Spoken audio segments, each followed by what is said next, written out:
Peuple d'Afrique, peuple du monde, peuple de l'AES, bonjour à tous. On est de retour dans votre émission préférée, l'œil géopolitique, l'actualité africaine décryptée avec Iboussi et Baz.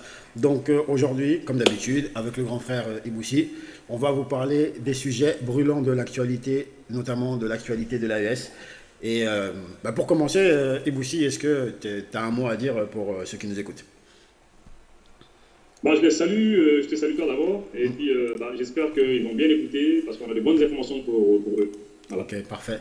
Effectivement, on a des informations, on va dire, assez brûlantes et on va dire d'actualité chaude. Donc, on a vu ces derniers temps, on va dire, ça fait 2 à 3 semaines, on a quasiment quotidiennement des attaques sur des emprises militaires dans tout l'espace de l'AES. Et aussi des opérations, surtout au Niger, d'interception de matériel destiné aux terroristes, de carburant et ainsi de suite. Donc toi, qu'est-ce que tu vois en fait dans cela? Et on voit que derrière aussi, ça communique beaucoup là-dessus. Et on a pas mal de, on va dire, de médias internationaux, on va dire les médias qui sont contre nous, qui publient énormément et qui vont énormément faire de bruit autour de ces attaques, faire la promotion clairement de ces actes terroristes. Toi, qu'est-ce que tu penses de tout ça? Moi, ce que je pense, ce que je vois dans tout ceci, c'est une augmentation de la force de feu, de la puissance de feu des armées de l'AES. Pourquoi je le dis? Parce que les armées de l'AES sont attaquées de manière intensive dernièrement. Et je me rappelle qu'en 2012, il n'a pas suffi qu'il y ait toutes ces attaques pour que le Mali tombe. Le Mali est tombé très rapidement parce qu'en 2012, il a fallu qu'il y ait quelques attaques seulement et que les militaires désertent tout le 2 tiers du territoire malien, ils ont tout abandonné. Donc, alors que maintenant, les attaques qu'il y a sont 10 fois plus que ce que nous vivons en 2012. Donc, on sent déjà qu'il y a eu une augmentation, il y a une certaine capacité à résister sur le terrain et surtout à rechercher et neutraliser les GAT, les groupes armés terroristes. Effectivement. Premièrement. Et puis, deuxièmement, il y a une certaine augmentation de puissance de la part de nos armées. Pourquoi aussi, une seconde fois? C'est parce que depuis pratiquement 3 ans que les groupes armés terroristes n'avaient plus la capacité de frapper nos camps militaires. Ils ne pouvaient plus parce qu'on avait, à chaque fois qu'ils venaient, on leur tapait dessus et puis ils repartaient très rapidement, on en neutralisait beaucoup. Et nous-mêmes, dans la plupart de nos émissions, on l'expliquait, on le disait aux gens que, bon, voilà, ils n'ont plus la capacité de frapper nos camps militaires, ils n'ont plus cette capacité. À chaque fois, on le disait, on le répétait à qui voulait l'entendre. Et maintenant, cet argumentaire ne tient plus, parce que maintenant, ils arrivent à attaquer les camps militaires. Mais comment est-ce qu'ils ont pu comment ils ont pu parvenir à cela? Eh bien, c'était parce qu'il a fallu qu'ils cherchent de nouveaux moyens, de nouvelles méthodes. Donc, ils ont fait à peu près 3 ans, face à cette montée en puissance de nos armées, qui les empêchait d'attaquer nos camps. Eh bien, ils ont trouvé d'autres méthodes même. Et les méthodes qu'ils ont utilisées, c'est genre des drones. Ils utilisent maintenant les drones. Leur soutien leur donne des drones. On leur donne des drones ordinaires pour surveiller, des drones de surveillance, mais on leur donne aussi des drones kamikazes, qui leur permettent dorénavant de venir frapper nos camps militaires. Ouais, et évidemment, ils leur donnent aussi des renseignements. Mais voilà, une fois de plus, face à cette nouvelle technique, à ces nouvelles stratégies qu'ils sont en train d'adopter, nos armées se sont bien illustrées. C'est vrai qu'on a eu quelques difficultés au départ à Boulkessi, et ainsi qu'à Tessit. Au départ, on a eu quelques difficultés, certes. Et la difficulté était beaucoup plus grande à Boulkessi parce que c'était, en fait, ce qui s'est passé, c'est qu'il y avait des forces qui étaient à Boulkessi pendant quelques temps, je ne sais pas combien de mois encore, et ces forces, en fait, se sont déplacées, ont quitté Boulkessi pour venir, je pense, vers Bamako et ailleurs. Et ce sont de nouvelles forces qui sont arrivées à Boulkessi nouvellement. Alors, vous savez, quand vous arrivez nouvellement quelque part, le temps de prendre la température, le climat, essayer de voir comment est-ce que vous allez prendre vos repères, etc. Ils ont profité pour les frapper avec leur nouvelle méthode, les drones, etc. Bon, au départ, c'était très mal passé, mais une bataille, une guerre, ce n'est pas uniquement le départ qu'il faut considérer. Effectivement. Pendant les premières heures de combat, on a perdu quelques hommes, on a perdu du matériel, etc. Mais l'aviation est arrivée très rapidement, et très rapidement, heureusement qu'on a des avions hyper puissants qui arrivent à parcourir des centaines de kilomètres juste en quelques minutes. Ils sont arrivés, ils ont foudroyé quelques groupes armés terroristes. Et puis, après ça, les hommes se sont remis. Ils se sont réorganisés et ils se sont battus. Ils ont reçu de l'appui aussi. Des forces rapides les ont appuyés. Et on a neutralisé beaucoup de groupes armés terroristes, beaucoup d'éléments de chez eux. Et d'après les dernières informations que j'ai eues, il y a au moins une trentaine de gars qu'on a arrêtés, une trentaine de personnes qu'on a arrêtées. Je crois qu'ils seront mis à la disposition de la gendarmerie ou bien en Garabias qui vont faire de. Oui, effectivement, voilà. Ils seront mis à la Donc, disposition de globalement, la c'est justice. ça. On a vu l'armée s'illustrer à Tombouctou. Oui. Tout le monde a vu que lors de l'attaque de Tombouctou, sous la direction du colonel Selou Niangadou, ils ont infiltré le camp militaire. Et ils n'auraient jamais dû le faire parce qu'il y a eu 14 morts immédiatement. 14 morts immédiatement, ils ont été écrasés immédiatement. Ils ont lancé quelques obus au niveau de l'aéroport de Tombouctou, mais Dieu merci, il n'y a pas eu de gravité. Aucun vecteur aérien n'a été touché et aucune personne aussi. Et puis, lorsqu'ils ont attaqué Sirakola, à plus de 60 km de Bamako, parce que Koulikoro est à 60 km de Bamako, Sirakola est un peu plus loin, juste quand ils ont attaqué là-bas aussi, il y a eu à peu près 13 morts. Ils ont été tués. C'est vrai, ils ont blessé quelques personnes. Je ne sais pas si on a eu des victimes, parce que depuis quelques années, tout le monde le sait que l'armée a changé de technique. L'armée ne communique plus sur le nombre de personnes décédées. L'armée peut dire oui, nous avons eu des victimes, mais l'armée ne précise pas parce que certaines personnes utilisaient ces chiffres et ces nombres-là pour faire de l'instrumentalisation. Et afin de ne pas qu'il y ait trop d'instrumentalisation, on ne donne plus de chiffres. Alors, j'imagine qu'il y a eu quelques blessés, peut-être qu'il y a eu un, deux morts, je ne sais pas. Mais quand même, il y a eu plus de victimes du côté des groupes armés terroristes parce qu'il y a eu plus de 13 morts et puis ils étaient en débandade. Ils ont vraiment fui. Ceux qui ont pu fuir, la plupart, ont été tués. À Tessit, je pense que tout le monde a vu ce qui s'est passé. Tessit, c'était magnifique, c'était magistral de la part de l'armée. Ils sont venus, ils ont attaqué. C'est vrai, dans les premières heures, on était obligé de quitter l'emprise parce que c'est des gens qui ne viennent pas à 50-100 personnes. Hein. Lorsqu'ils savent que vous êtes 120 personnes, 200 personnes, ils viennent à 500-600 personnes. 2 fois, 3 fois votre nombre. Hein. Et quand ils sont arrivés, eh bien, c'était dur pour nos hommes. Nos hommes étaient obligés de quitter l'emprise, d'essayer de s'organiser. Étant donné que c'est dans le nord du Mali, la nuit tombe tôt, tombe plus vite qu'ailleurs. Et donc, avec l'avènement, la venue de la nuit, on a les bombardiers, les avions qui sont passés, qui ont bombardé quand même, pour faire quelques victimes chez les GAT qui ont été désorganisés. Et après cela, eh bien, nos hommes ont essayé de se défendre tant qu'ils pouvaient. Ils ont reçu de l'aide des forces rapides. Et voilà, et tout le monde a vu ce qui s'est passé. Il y a 45 personnes qu'on a tuées parmi eux. 41 personnes, ils ont emporté quelques corps. Mais il y en a même découvert le corps d'un grand terroriste nigérien, avec évidemment des lieutenants à lui. Mais on a fait beaucoup de dégâts chez eux là-bas. Une fois de plus, ces emprises-là, c'est l'armée malienne qui est là-bas. On n'a pas bougé. C'est vrai, il y a eu quelques soucis au départ. On a pu rattraper. Et un petit peu partout, ça s'est passé comme ça. Partout où ils ont attaqué, c'est passé comme ça. On a vu Mahou aussi. Mahou, ouais. C'est dans le cercle, c'est dans la région de Koutchala. Et c'est pas loin c'est dans Koutchala, mais dans la région de Koutchala, mais c'est pas loin aussi de Sigasso. Mahou aussi, lorsqu'ils ont attaqué, et bien là-bas aussi, une fois de plus, il y a eu 25 morts. 25 groupes armés terroristes, des éléments, des gars qu'on a tués, 25 personnes. Et là aussi, ils ont pu amener quelques corps. Ça veut dire que l'armée a gardé ses positions partout sur le territoire malien. Bien qu'au départ c'était un peu difficile. Donc c'est pour ça que je dis que c'est une augmentation en puissance de notre armée et vivement cela. Oui, effectivement, comme tu dis, en 2012 on avait vu qu'au bout de quelques attaques, les emprises étaient abandonnées totalement avec des replis à des centaines de kilomètres plus loin. On avait perdu tout le nord du Mali à cette époque-là sur quelques attaques, quelques colonnes on va dire de groupes armés terroristes à l'époque. Et aujourd'hui, on voit que les attaques, certes, se sont multipliés sur, on va dire, tout le centre du pays et un peu aussi au nord. Mais malgré tout ça, nos hommes ont réussi à tenir les emprises comme il le fallait. On nous parle... en fait, ce que les gens, il faut qu'ils comprennent, quand on dit qu'ils ont dû quitter l'emprise pour se replier, pour ensuite revenir, il faut savoir que même avec les vecteurs aériens non plus, ils ne vont pas venir taper sur nos propres hommes. Donc au bout d'un moment, en fait, c'est logique que les personnes se retirent pour que l'aviation puisse faire son travail, pour qu'ensuite, eux, ils puissent faire leur ratissage. Et pas mélanger les genres, et que l'aviation vienne et puisse soit bombarder tout le monde, ou soit qu'elle ne puisse pas faire son travail. Donc ça, je trouve que c'est très important. Après, une autre question par rapport à ce sujet, qu'est-ce que tu penses de... On a vu sur RFI, France 24, Wassim Naz, Sir Zaniel, ils ont sorti tous leurs meilleurs communicants, tous les porte-paroles de ces gens-là. Et ils nous ont expliqué comme quoi, Tombouctou, Boulkessi, il y aurait eu plus de 100 morts côté Fama. Qu'est-ce que tu penses de cette information? Quoi, une centaine de morts? En fait, ce que je veux dire par rapport à cela, c'est très simple. Hein. Une fois, il y a Jean-Luc Mélenchon qui a dit quelque chose de très important. Et je pense que chaque Africain doit se rappeler de cela. Jean-Luc Mélenchon a qualifié Serge Daniel de quelqu'un qui fait comme s'il est informé, alors que ce dont il est en train de parler, il est à la base de cela. C'est-à-dire, ce sont les gens qui font comme s'ils sont informés, ils font comme s'ils vous donnent des informations, alors que les informations qu'ils vous donnent, c'est eux qui ont créé en fait, cette information, c'est eux qui ont créé ces problèmes. En fait, ce sont eux, ce sont les soutiens, ce sont les communicants des terroristes. En fait. Ils communiquent pour les terroristes. Donc les terroristes font du terrorisme sur le terrain, les terroristes attaquent les gens sur le terrain, et quand ils finissent, les terroristes informent à travers la Direction générale des services secrets français, etc.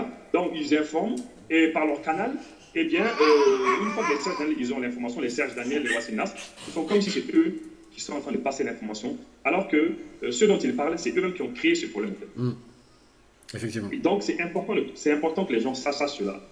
Les Serge Daniel, les Wassim Nasr collaborent directement avec les groupes armés terroristes qui sont en train d'endeuiller nos pays. Et quand les GATT frappent nos pays, ils informent directement les Serge Daniel et les Wassim Nasr.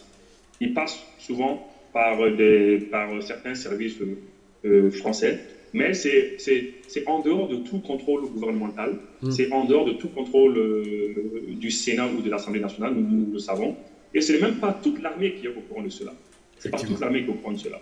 Et donc, Serge Daniel et Wassim Nasr, lorsqu'ils sortent avec des cartes, avec le monsieur de France 24, Simonin, ils ont un journaliste qui Simonin, chacun est dans ce jeu de rôle, chacun fait semblant d'informer les gens, alors qu'ils savent en fait que c'est eux qui en fait ont créé ces attaques-là. Ils sont partie prenante de ces attaques-là. Et bien, ils font comme si ils ne savaient pas. Ils font comme s'ils nous informaient en disant oui, il y a eu tant de morts ici, il y a eu tant de morts ici. Donc nous, on ne croit pas un seul mot à ce qu'ils disent. Nous croyons à ce que notre armée dit, parce que nous savons que notre armée, elle est sincère. C'est une armée qui est crédible. C'est une armée qui est responsable. Et c'est une armée qui est victime de certains pays, notamment les pays européens, à commencer par la France. Tous les pays européens sont rangés derrière la France, et puis chacun espère que ces gros armées terroristes vont réussir, et ils vont pas réussir, ils vont échouer ici au Sahel. Et les Américains ont échoué en Afghanistan, eh bien les Européens avec la France et leurs groupes armées terroristes qu'ils envoient, ils vont tous échouer. Donc ils sont sortis pour essayer de raconter des histoires, et vous n'avez qu'à voir seulement les commentaires. Allez-y seulement sur France 24, regardez les commentaires des peuples africains qui commentent. Allez-y sur RFI, vous allez voir les commentaires, car vous allez comprendre seulement qu'ils racontent des histoires. Et puis, ils ne vont jamais dire comment la guerre comment la bataille est finie. Ils vont vous raconter juste le début de la bataille. Oui, les gros armées terroristes sont venus, le GNIM est venu, il a frappé ici, ils ont fait ci, ils ont fait ça. Mais après, qu'est-ce qui s'est passé? Ah non, ça, ils ne le disent pas. Ils ne vont pas le dire. Et ils ont parlé de l'attaque de Serakola. Ils n'ont pas dit qu'on les a tués. On a tué plus de 13 personnes là-bas. Ils ont parlé de l'attaque de Maou. Ils n'ont pas dit qu'on a tué plus de 25 personnes. Ils ont parlé de l'attaque de Tessit. Ils n'ont pas dit qu'on a tué plus de 45 personnes. Ils ont parlé de l'attaque de Tombouctou. Ils n'ont pas dit qu'on a tué 13 à 14 personnes. C'est-à-dire, ils ne parlent jamais de comment la bataille est finie. C'est ça. Toujours le début, le GNIM a frappé. Et puisque le GNIM est dans ses opérations TikTok, comme tu aimes le dire, le GNIM vient, il frappe, ils prennent des images, ils les diffusent sur les réseaux sociaux. Et puis, je me demande même si celui qui prend l'image a le temps de diffuser. Parce que, à peine avoir pris les images, il a juste 30-40 minutes après, il meurt. C'est comme lors de l'attaque de Bamako, j'aime le dire souvent aux gens. Lorsque l'aéroport de Bamako a été attaqué, l'élément du GNIM qui a pris les photos, qui a fait la vidéo, eh bien, il n'a pas vécu 1 heure de temps après. C'est ça. Bah, en fait, je pense ce qu'ils font, c'est qu'ils prennent les images et ils les envoient directement à ceux qui sont chargés de faire la propagande. Et après, c'est terminé. Ceux qui s'occupent de les publier. Après, on sait qu'ils ont des relais qui sont externes et internes aussi. Donc, ils ont des relais à l'intérieur aussi qui vont commenter, publier, partager ce genre d'images. Et du coup, en fait, après, ils s'en foutent. Même si leur expérience de vie après cette vidéo elle est de 10 minutes, eux, ils ont fait leur travail, ils ont envoyé la photo, ils ont fait leur petite opération TikTok qui permet en fait de diffuser ça sur les réseaux. Et après, c'est terminé pour eux. Et on voit aussi que c'était la même chose, comme j'ai dit au départ, au Burkina, on a eu les attaques à Djibo, les attaques de Diapaga, et tout ce beau monde, en fait, très peu sont rentrés chez eux, comme on le sait, mais ça, comme tu as dit, dans les médias, dans tout ce qui est les gros médias de grand chemin, ils ne vont pas en parler de ça. Les médias mainstream, eux, ce qu'ils aiment montrer, c'est la défaite, c'est de dire que voilà, nos armées ont été défaites, nos emprises ont été défaites, sauf qu'ils racontent le début de l'histoire, mais ils ne racontent jamais comment elle se termine. Ils ne racontent jamais la fin. On reste toujours sur un truc où, oui, ils ont attaqué, ouais, et ensuite, qu'est-ce qui s'est passé? Mais ça, ils ne nous le disent jamais. Donc voilà un petit peu moi ce que j'en pense de tout ça. Et après, toutes ces personnes-là, que ce soit les journalistes, les influenceurs à deux balles qui viennent de raconter des histoires, il y a une chose qu'il faut qu'ils sachent. En plus, ce qui est étonnant, c'est qu'ils essaient de faire semblant comme s'ils avaient de la peine, comme s'ils étaient machin. Il faut que tout le monde comprenne que personne, je dis bien, personne ne peut aimer le Mali plus que les Maliens. C'est pas possible. C'est juste pas possible. C'est comme si, je sais pas moi, tu disais, ouais, quelqu'un, tu aimes sa mère plus que lui. C'est pas possible. C'est juste pas possible. Donc, leurs histoires de faire semblant, oui, ils sont en train de détruire le pays, les populations, les pauvres, machin. Non.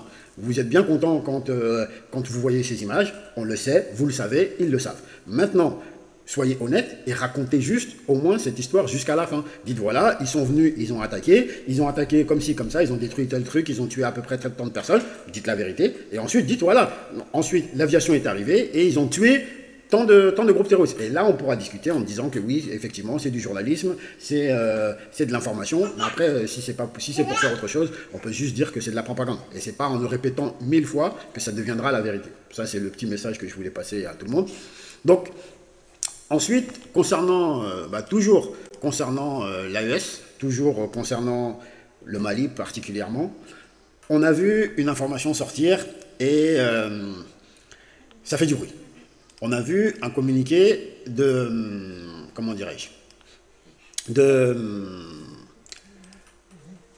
du PMC disant qu'ils quittaient le Mali, que leur mission était terminée et qu'ils quittaient le Mali. Donc, et là, on a eu droit à tout type de communication. Oui, ils sont embrouillés avec les Russes les ont abandonnés en plein vol, les Russes sont partis, on va voir maintenant ce qui va en être. On avait bien dit que le PMC était présent au Mali, donc du coup, ils ont même sorti les vidéos du ministre des Affaires étrangères, M. Abdoulaye Diop, qui disait « Nous ne connaissons pas de Wagner ». En fait, ce que les gens, il faut qu'ils comprennent, c'est que la guerre, en fait, elle obéit à des règles. Elle obéit à des règles. Et dans ces règles-là, on a le fait de devoir dissimuler certaines choses. On ne va pas tout donner, toutes les informations qu'on a sur nos alliés, nos armements, la façon dont on mène les combats, et ainsi de suite, et ainsi de suite. Maintenant, dans ce contexte-là, il était tout à fait logique de ne pas démontrer en fait que potentiellement on avait ces groupes qui étaient présents chez nous, on avait des instructeurs russes qui étaient présents chez nous, nous on sait qui sont, eux ils savent eux ils ont des doutes mais ils ne peuvent pas le prouver, donc point. Maintenant, les gens pensent que le PMC est parti, donc en gros ça veut dire que la Russie ne soutient plus le Mali. Toi, qu'est-ce que tu peux nous dire par rapport à ça? Après moi je reviendrai là-dessus sur ce que je peux en dire. Alors moi ce que je peux dire c'est que ont passé leur temps à essayer de gâcher la réputation. Tout le monde sait que dans ce monde, il y a beaucoup de pays, des paramilitaires. Hein, les paramilitaires sont utilisés, tout le monde le sait, que les États-Unis le font, l'Europe le fait, l'Afrique du Sud le fait, le Nigeria le fait. Beaucoup de gens le font, pourquoi? C'est pour éviter qu'il n'y ait pas trop de morts parmi les militaires, les nationaux, si on peut dire ça comme ça, parmi l'armée. L'armée, eh bien, aujourd'hui, il y a des groupes militaires privés. C'est ça. Et ces groupes militaires privés-là, tout dans le monde, ils sont là, ils sont évidemment dirigés par quelqu'un, que ce soit des groupes militaires par la Russie, par l'État. Parce que généralement, les gens aiment cacher cela. La France, elle va se cacher avec les siens, va se cacher avec les siens, etc. Mais quoi qu'il arrive, il y a des groupes militaires privés qui sont là et qui opèrent. Ceux qui opèrent chez nous, on les appelle Africa Corps, peu importe, pour nous, qui sont là, pour nous, c'est des combattants russes. Ils peuvent être des militaires comme ils peuvent être des anciens militaires, voilà. Mais c'est les combattants russes qui sont là. Et l'État malien travaille avec l'État russe. C'est l'État russe qui les a envoyés. Maintenant, que les Occidentaux les appellent Wagner, qu'ils les appellent... nous, ce que nous savons seulement, c'est que ces combattants russes nous ont beaucoup aidés, nous ont beaucoup soutenus. Ceux qui partent actuellement, eh bien, seront remplacés par d'autres. Mais comment faire la différence entre Demain, ils vont vous dire que Africa Corps, d'ailleurs, ils ont commencé à le dire. Les médias occidentaux ont commencé à dire que Africa Corps et Wagner, c'est la même chose. Ils disent que c'est les mêmes gaz, c'est la même chose. Voilà. Donc, du coup, c'est pour ça que en fait, dans leur jeu de qualification, ils qualifient les gens de ceci, cela. Pour moi, c'est les combattants russes qui sont là, c'est la Russie qui est là, qui nous aide. Et on remercie les Russes, on remercie les forces russes qui sont là en train de nous aider. Tout le monde sait que Africa Corps, objectif, c'est de la Russie. Là où la Russie a les intérêts, Africa Corps se déploie là-bas. Tout le monde sait que Wagner défend les intérêts de la Russie. Donc, c'est la même chose. Tout le monde sait que Wagner, ce sont des combattants, des vaillants combattants. Tout le monde sait que Africa Corps, ce sont des vaillants combattants. Ce sont quasiment les mêmes. Donc, du coup, tout le monde sait qu'il y a eu des soucis dernièrement avec Prigojine et Wagner. Il y a eu des soucis. Donc, l'État russe a décidé de voir comment est-ce qu'ils peuvent récupérer Wagner, hein, c'est ça. Puisque c'est l'État russe qui est derrière Wagner et qui fait tout, et qui les soutiennent sur le plan logistique, sur le plan munitions, armes, etc., formation et tout. Mais ils ont décidé simplement de voir comment ils peuvent récupérer et les déverser ici et là. Hein. Donc, à Africa Corps, c'est que c'est des gens qui sont 1000 fois plus puissants que Wagner. Et c'est ce que j'ai appris, parce que voilà, ils utilisent des armes et puis des équipements militaires que Wagner n'utilisait pas. Voilà. Donc, eux, ils sont beaucoup plus puissants. Par exemple, ils utilisent sur certains théâtres les avions de dernière génération que Wagner n'a pas. Wagner n'a. C'est la Russie. Hein. C'est la Russie, que ce soit Wagner, que ce soit Africa Corps, c'est la Russie. Et nous savons que depuis 2024, Africa Corps était en train de se déployer dans beaucoup de pays africains. Il y a quelques pays africains qui ont même reçu leur visite en 2023. Et tant mieux. Et tant mieux. Hein. Ils déplacent les légions étrangères là-bas. Les États-Unis, quand ils y vont, ils déploient les Black Waters. C'est-à-dire chacun de déployer ces hommes pour essayer de leurs intérêts. Et si les Russes le font aussi avec nous, eh bien, c'est la bienvenue. Surtout que les Russes, que ces pays-là qui elles pillent les ressources. Quand elles viennent, elles pillent vos ressources et il n'y a rien qui se fait chez vous. Non seulement vous n'avez pas la paix, mais il n'y a pas de... Que vous viviez ou pas, ils s'en fichent. C'est-à-dire, eux, ils viennent pour piller seulement. Et ils ne connaissent que ça. Et l'Union européenne est rangée derrière la France pour... Ils viennent et vous aident, vous vivez ensemble, vous faites des opérations ensemble, vous vous blessez ensemble et vous mourrez ensemble. Hein? Et eux, lorsque tu as besoin d'équipements militaires, ils vous les fournissent. Vous les payez, ils vous les fournissent. De vous fournir des équipements militaires parce qu'eux-mêmes, ils n'en ont pas, ils n'ont pas de moyens. Mais lorsque vous avez de l'argent liquidé que vous voulez acheter avec d'autres pays, la France vous empêche d'avoir cela. La France dissuade ces pays de ne pas vous vendre des équipements militaires. Ce n'est pas la même chose. Ce n'est pas du tout la même chose. Avec ces Russes, ces combattants russes, on a de bons résultats, de très bons résultats. On a quasiment toutes nos régions maintenant. Le Mali, l'armée malienne peut se déployer partout sur le territoire malien. Oui. Nous avons de plus en plus de militaires, de soldats très aguerris. Oui, très aguerris, notamment nos forces, on a beaucoup de forces, les forces de soutien rapide. Et tant mieux, tant mieux. Et l'aventure avec Africa Corps, elle va être magnifique. Ça, je n'en doute pas du tout. Non, c'est vrai, ce que tu as dit, c'est clair. Il n'y a pas vraiment grand-chose à rajouter. Tout ce qu'on peut dire, c'est qu'on remercie déjà la Russie pour les efforts qu'ils ont réalisés. On remercie particulièrement les musiciens pour la partition qu'ils ont jouée au Mali. Et puis, bienvenue à l'Africa Corps. Un point, c'est tout. Ça reste la Russie qui continue de nous aider à travers une appellation différente, à travers des équipes différentes. Et ce que les gens ils oublient, c'est que, en fait, comme tu as dit, Wagner a juste été dissous. Et du coup, pour l'intégrer via des contrats au travers du ministère de la Défense russe. Donc, je vois qu'il y en a qui pensent que oui, c'est la fin avec la Russie et tout ça, parce que certains ont bien compris que l'alliance entre la Russie et le Mali, elle pose problème à d'autres alliances. Elle pose problème à d'autres sur leur territoire. Ils ont plus qu'ils avaient avant, et ils se disent, bon bah voilà, si la Russie peut quitter l'AES et revenir chez nous, c'est tant mieux pour eux. Sauf que ce qu'ils n'ont pas compris, comme j'ai toujours dit, en fait, la politique internationale, la géopolitique internationale, ça ne se gère pas comme une chicha. C'est pas la même chose. Là, on est sur des trucs qui sont sérieux. Les gens, ils ont signé des contrats, ils ont signé des conventions, des accords de défense. C'est pas, ça se règle pas sur les réseaux sociaux en fait. Et donc il faut que les gens ils comprennent ça une bonne fois pour toutes. Et puis on verra ce que ça va donner. Les gens qui disent que oui, maintenant c'est terminé, on leur donne quelques temps pour voir ce que ça va donner sur le terrain. Et encore une fois, il n'y a que le terrain qui peut parler. Le reste, c'est que du blabla. Donc voilà un petit peu sur ce sujet. Les personnes les plus avisées, les plus intelligentes savent que les équipements militaires qui sont venus dernièrement et ceux qui continuent de venir, je crois qu'ils ont compris. Voilà, certains ont compris quoi. Ceux qui ont une vue d'ensemble, on va dire une vue aérienne de la chose, ils ont bien compris que ce qui arrive, c'est pas des blagues. Ils ont bien compris ça, je crois. C'est pas de la blague. Ouais, non, c'est pas de la blague. Donc c'est ça. Ouais.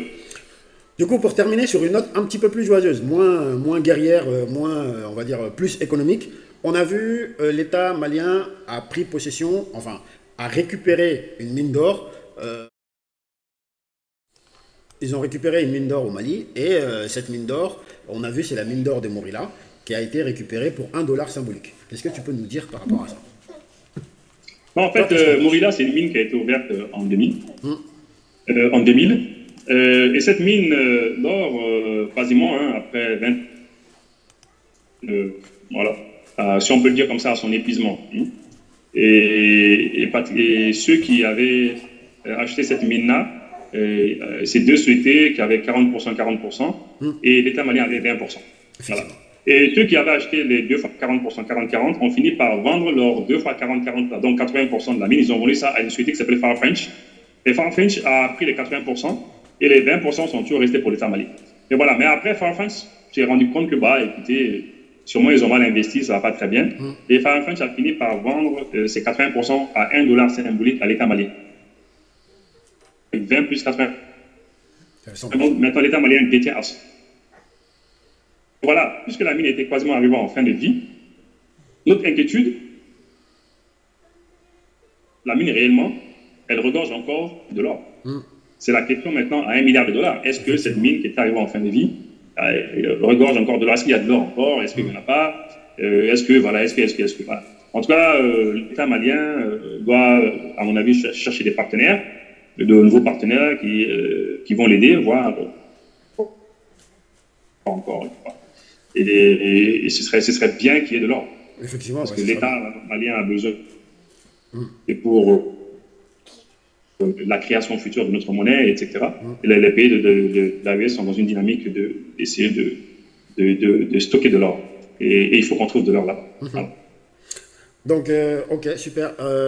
Effectivement, pour pouvoir, par rapport à, comme tu dis, la création de la monnaie et tout ça, donc c'est important de pouvoir stocker des réserves d'or.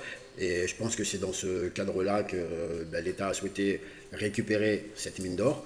On répète, pour $1 symbolique, ce qui n'est absolument rien.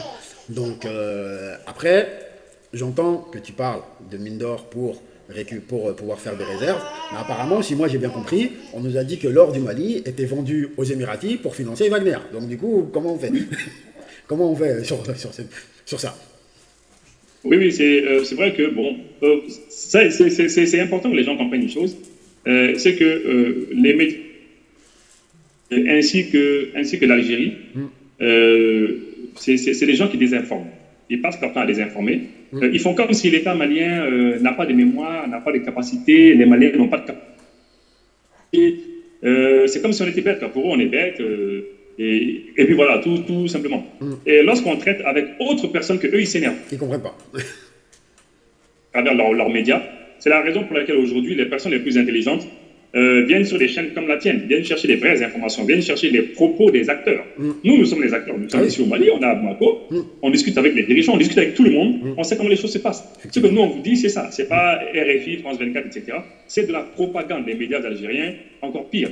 Les médias algériens et l'Algérie détestent les Émirats arabes unis. Donc ils vont dire tout le mal sur ces gens. Nous on leur a dit non. Les Algériens, au lieu de mal parler des Émirats arabes unis, mais comportez-vous comme des gens sérieux.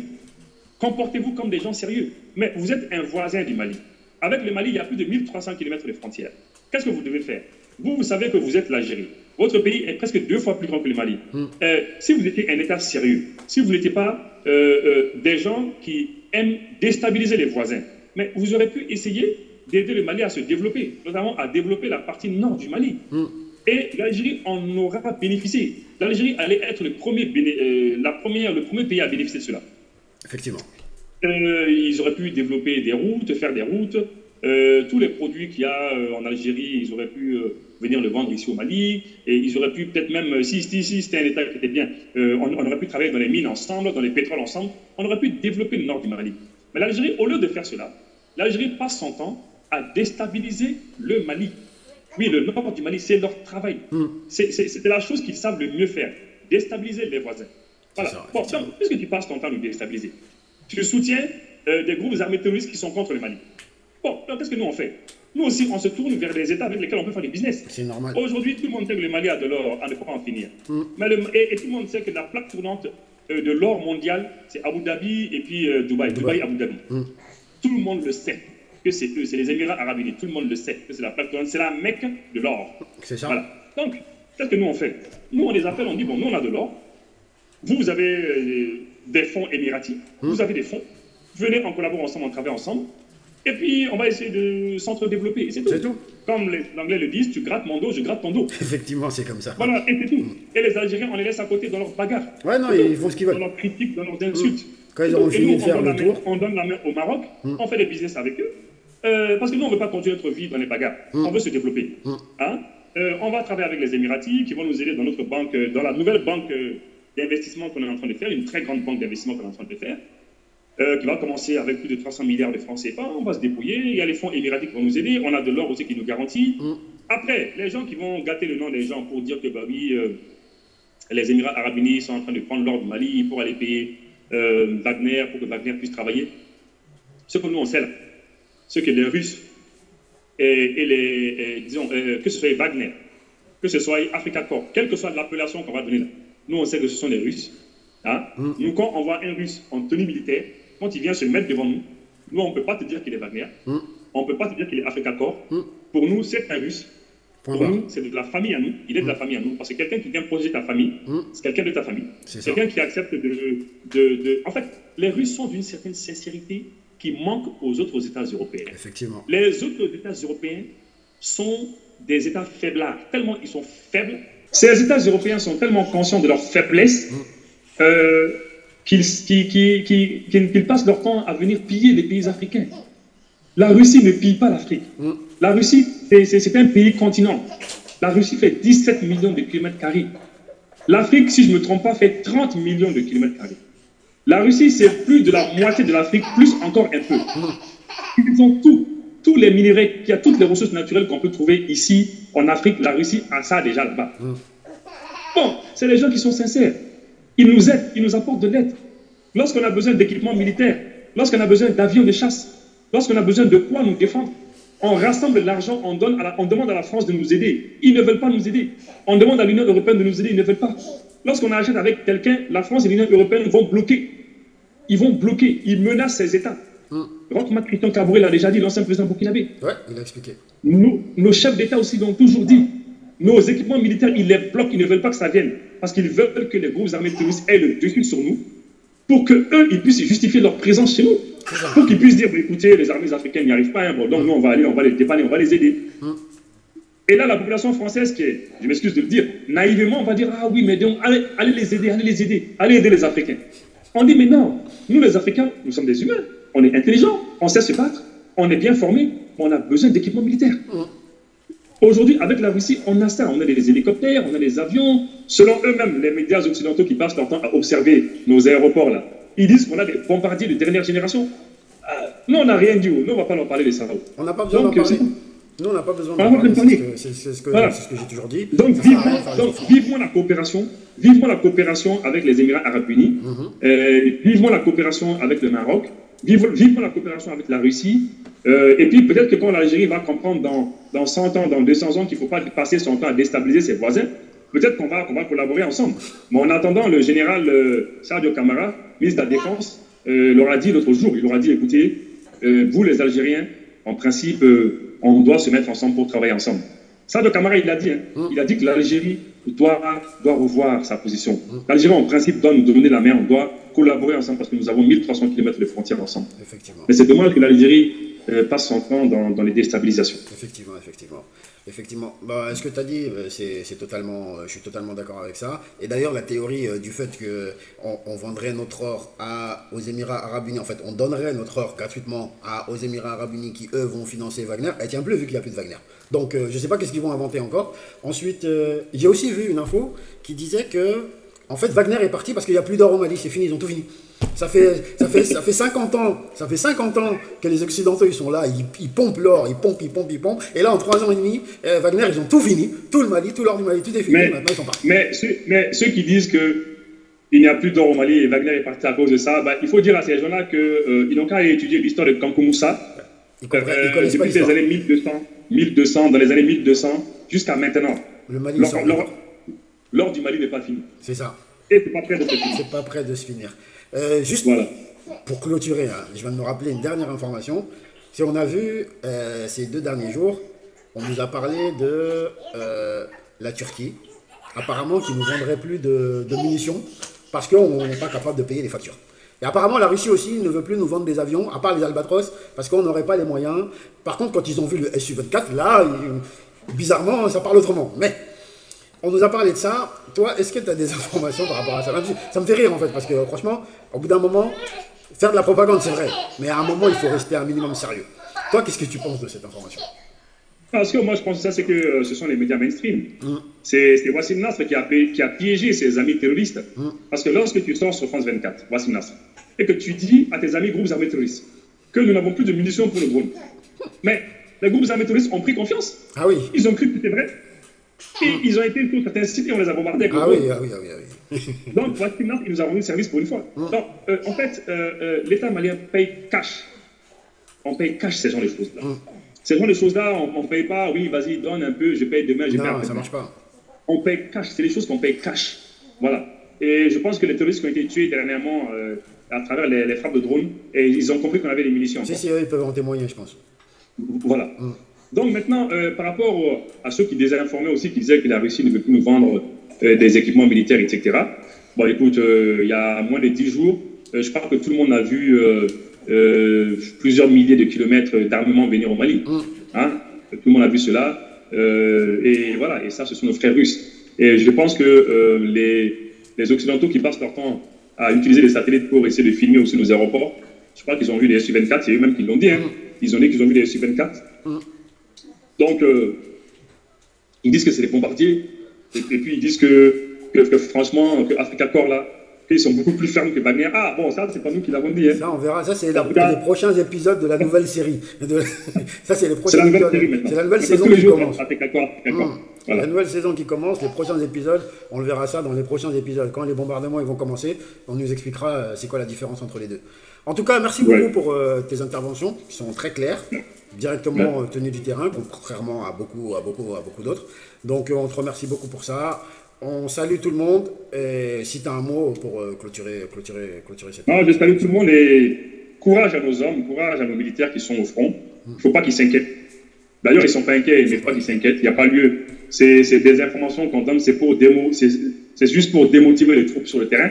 Parce que les troupes vont se dire, ah oui, c'est vrai, nous, on n'a plus d'équipement. Ah, on n'a plus ça, on n'a plus ça. C'est pour les décourager. C'est pas vrai, c'est des histoires. Il y a toujours des missiles, il y a toujours des avions. Et ça va toujours continuer à bombarder. Qui tiennent bon sur le terrain, on est avec eux. C'est ça, effectivement, comme tu as dit, qui tiennent bon. Comme on dit toujours, la victoire ou la mort à l'ennemi, nous vaincrons. Et puis, on vous salue tous. N'oubliez pas de partager, de liker, de commenter la vidéo. Et faites le plus possible pour que cette vidéo puisse être vue par le maximum. On vous dit à la prochaine pour de nouvelles informations. Salam alaikum.